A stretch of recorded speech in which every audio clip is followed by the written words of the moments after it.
E aí, galera, como é que vocês estão? Vamos continuar a nossa caminhada literária, vamos para a nossa terceira estética literária aqui no Brasil, que ainda acontece dentro desse contexto de Brasil colônia. Quando pensamos em arcadismo, nós precisamos pensar na estética literária anterior, que foi o barroco, o nosso último bate-papo. Vocês lembram que o barroco, ele tinha como um traço extremamente marcante o exagero, o rebuscamento? Isso não vai acontecer no arcadismo. O arcadismo vem em oposição a esse exagero, a esse rebuscamento. Precisamos pensar que o arcadismo ele está dentro de um contexto histórico extremamente significativo, que é o iluminismo. Um momento em que a visão racional da vida vai ser muito forte. Algo muito diferente de como era visto dentro do barroco. Então, nós temos agora as ideias iluministas dentro do cenário do arcadismo. Tanto é que o século XVIII ele é conhecido como o século das luzes. O arcadismo, que é essa nova estética literária que começa no Brasil em 1768, ela também recebe um outro nome. Ela recebe o nome de neoclassicismo. Por quê? Neo, da ideia de novo. É um momento em que se busca restaurar os modelos clássicos e vem trazendo uma reinterpretação desses modelos à luz dos valores do século XVIII. Então, por isso que o arcadismo ele é considerado também chamado, conhecido como neoclassicismo. Quando pensamos no texto Arcade, pensamos numa literatura em que a simplicidade ela é valorizada. Quando pensamos no nome arcadismo, pensamos automaticamente na palavra Arcádia. O que era Arcádia? Era uma região na antiga Grécia que, segundo a mitologia grega, ela era habitada por pastores que viviam em verdadeira comunhão com o campo, com a poesia, com a música. Então o nome arcadismo combina muito com esse novo modelo literário. Nós estamos falando de uma literatura em que os poemas vão estar ambientados, o eu lírico vai se encontrar dentro do ambiente campesino. Então, a presença do bucolismo, dessa exaltação da natureza, desse ambiente tranquilo, vai estar muito presente dentro dos textos literários do período.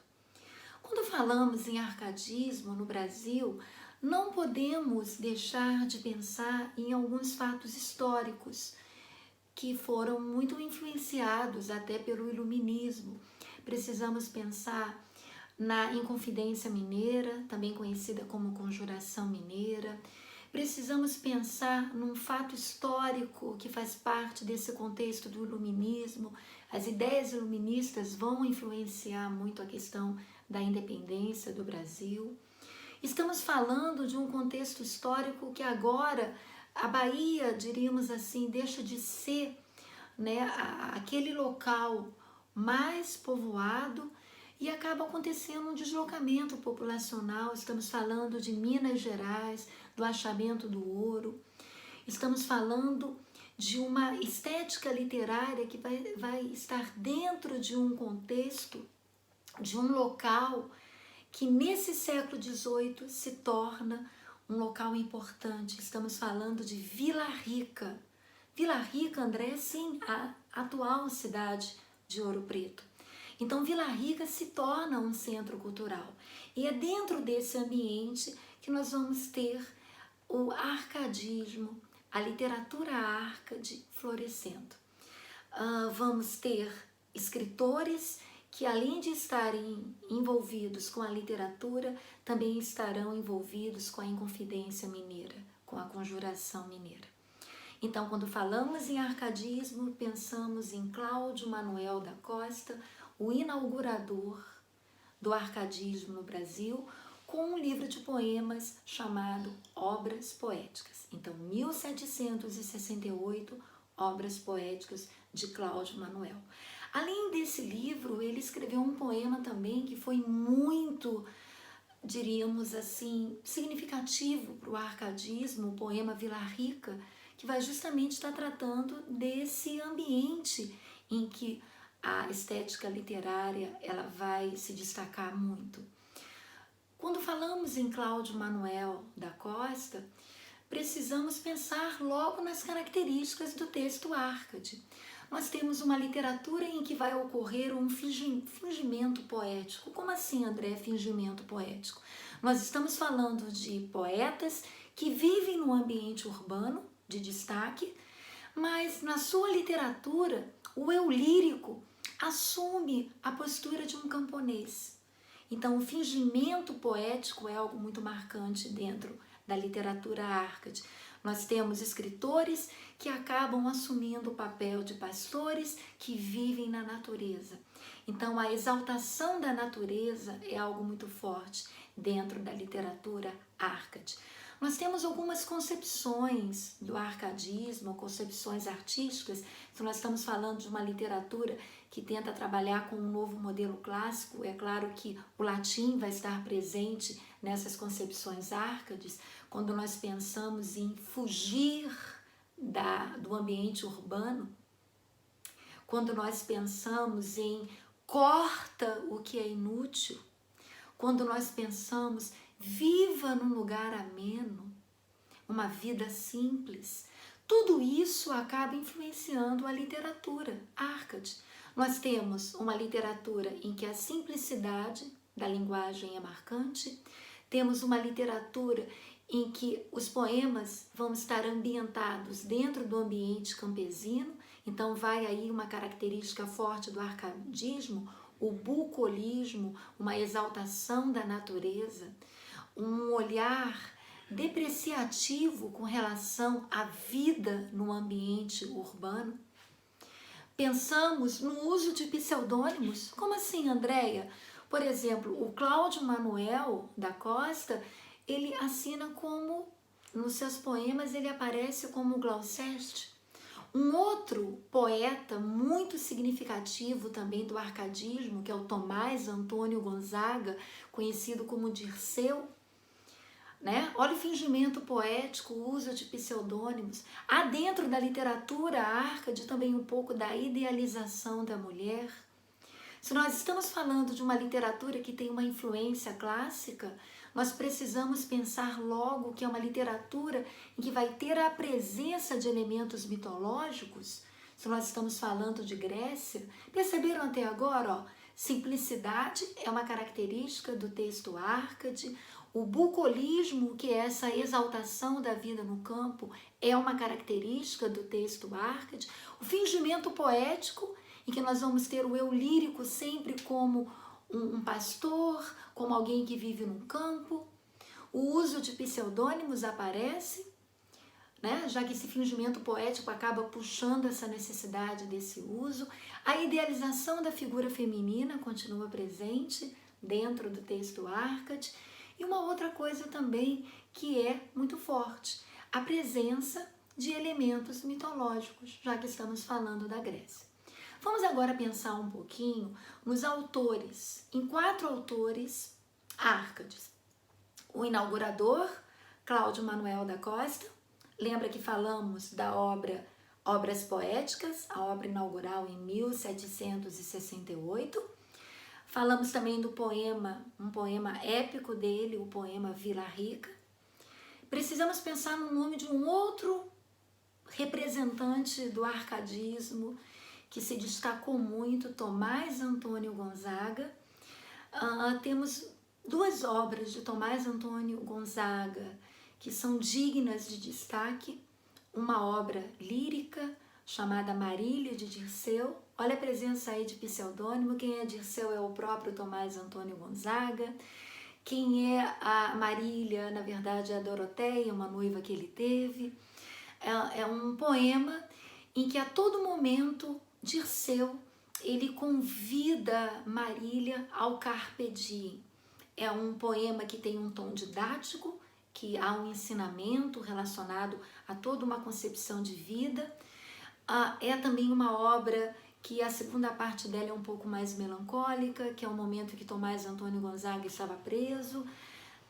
Lembra que foi mencionado que nós estamos falando de um contexto histórico da Inconfidência Mineira e Tomás Antônio Gonzaga, ele é alguém atuante dentro desse tipo de coisa. Aí, Andréia, você está falando em Inconfidência Mineira, me deu um branquinho histórico. Gente, basicamente a Inconfidência Mineira tem a ver com a insatisfação, né, em torno das políticas tributárias da época, certo? Qualquer necessidade, dá uma pesquisada, né, na história, que você vai entender melhor esse ponto. E Tomás Antônio Gonzaga, claro que ele sofreu algumas consequências por ele ter se envolvido nesse movimento. Então, guardaram o nome, uma obra dele significativa, Marília de Dirceu. Podemos até ver um pedacinho desse poema agora. Vamos dar uma olhada? É uma parte em que o eu lírico ele tenta convencer Marília deles viverem intensamente o momento presente, que nada mais é do que a expressão em latim carpe diem. Vamos dar uma olhada no trecho da obra? Prestem atenção. Que havemos de esperar, Marília bela, que vão passando os florescentes dias? As glórias que vêm tarde já vêm frias, e pode enfim mudar-se a nossa estrela. Ah não, minha Marília, aproveite-se o tempo, antes que faça o estrago de roubar ao corpo as forças e ao semblante a graça. Então, pessoal, acabaram vendo um pequeno trecho da obra Marília de Dirceu. Tenho uma curiosidade de ler um pouco mais, é uma obra bem interessante. Tirando a obra Marília de Dirceu, nós temos uma outra obra de Tomás Antônio Gonzaga. Essa obra foi Cartas Chilenas, uma obra satírica em que o próprio título dela tem a presença do pseudônimo chilena, mas na verdade ele está querendo falar de Vila Rica. É uma obra em que há uma crítica, né, o critilo, como a gente fala, cartas chilenas, já dá para a gente perceber que uma carta tem um remetente, tem um destinatário, uma obra cheia de pseudônimos, que na verdade está fazendo uma crítica ao próprio governo de Minas Gerais. Então nós temos Critilo, que é o próprio Tomás Antônio Gonzaga, que envia essas cartas ao amigo dele, Doroteu, que na verdade é o próprio escritor Cláudio Manuel. E ali, dentro desses escritos, você vai perceber toda uma literatura de denúncia, uma literatura de teor satírico. Então falamos até agora do Cláudio Manuel da Costa, que é o inaugurador do arcadismo brasileiro, falamos de Tomás Antônio Gonzaga, e agora nós podemos falar de dois outros representantes.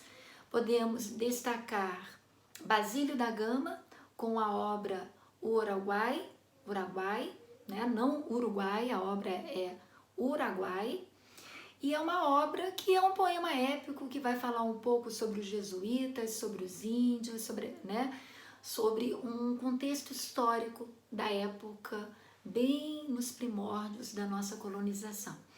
E temos um outro escritor, que é o Frei Santa Rita Durão, né, que escreveu uma obra bem conhecida chamada O Caramuru, que vai também trazer elementos históricos, vai falar sobre o português, a figura do português.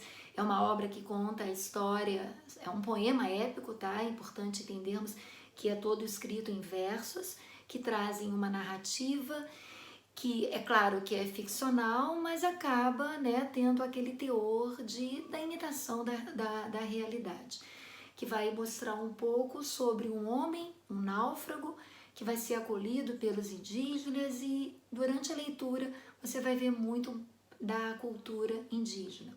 Interessante que essas duas obras, Uruguai e a obra O Caramuru, são obras que já trazem para a literatura um elemento que vai ser explorado no nosso próximo momento literário, que vai ser o romantismo. Então nós temos uma literatura que é totalmente ambientada dentro do século das luzes, uma literatura que vai primar para a racionalidade, no sentido da simplicidade, no sentido de não ter aquele rebuscamento que nós encontrávamos no barroco. Vamos tentar agora fazer um resumo, né? Relembrar um pouquinho sobre o arcadismo. Vamos pensar um pouco nas características do arcadismo. Vamos pensar um pouco em seus autores e em algumas das suas obras. Vamos lá? Vemos uma listinha com as principais características da literatura Arcade. Também podemos relembrar o nome dos seus principais autores, com suas obras, o Cláudio Manuel Inaugurador, Tomás Antônio Gonzaga, o Frei Santa Rita Durão e, por fim, Basílio da Gama.